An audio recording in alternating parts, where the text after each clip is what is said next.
বাংলাদেশের প্রতিরক্ষা বাহিনীর কাউন্টার টেরোরিজম ইন্টেলিজেন্স ব্যুরো দ্বারা পরিচালিত একটি গোপন আটক কেন্দ্রের নাম আয়নাঘর। ধারণা করা হয় এখানে কমপক্ষে 16টি কক্ষ রয়েছে, যেখানে একসঙ্গে 30 বন্দী রাখার সক্ষমতাও রয়েছে।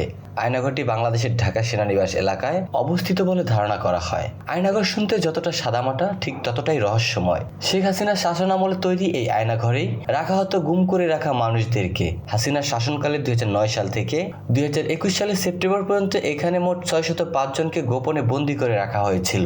আয়নাঘরে যারা বন্দী থেকেছেন তাদের মধ্যে রয়েছে নর্থ সাউথ বিশ্ববিদ্যালয়ের সাবেক অধ্যাপক ও শিক্ষাবিদ মোবাশ্বের হাসান, এছাড়াও সাবেক রাষ্ট্রদূত মারুফ জামান ও ব্যবসায়ী অনিরুদ্ধ কুমার রায়। বাংলাদেশ বেসরকারি একটি সংবাদ মাধ্যম থেকে ধারণা করছে যে দেশের বিভিন্ন স্থানে এরকম আরো বেশ কিছু নির্যাতন ও আটক স্থান থাকতে পারে। প্রধানমন্ত্রী পদ থেকে পদত্যাগ করে সদ্য দেশ থেকে পলায়ন করা শেখ হাসিনা বিরুদ্ধ মত সহ্য করতে পারছিলেন না, আর সেই কারণেই রাজনৈতিক বন্দীদের জন্য তৈরি করেছিলেন আয়নাঘর, যা ছিল রাজনৈতিক বন্দীদের কাছে ত্রাস বা বিভীষিকাময়। হাসিনার তৈরি বিরুদ্ধ রাজনৈতিক কর্মীদের গুমঘরও বটে।